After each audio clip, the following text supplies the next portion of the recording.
Senators Chuck Schumer and Kirsten Gillibrand are demanding a review of the process for restoring power in the aftermath of outages after last week's windstorm.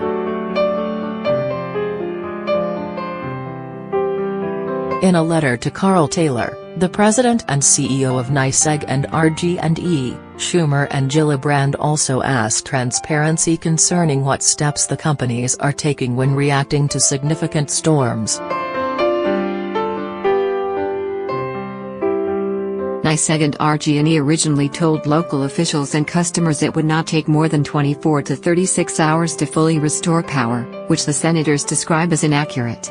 Power was not fully restored until 72 hours after the storm.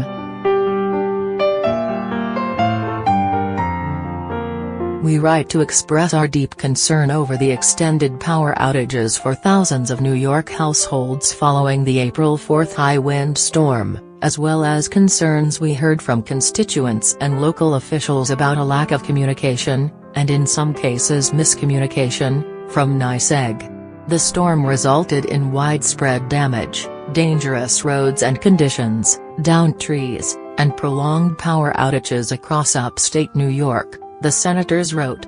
As you assess your response to the winter storms that have occurred across New York State, we urge you to look closely at the procedures you use to communicate with members of the public and with local officials, many of whom are relied upon to provide information and resources to the public.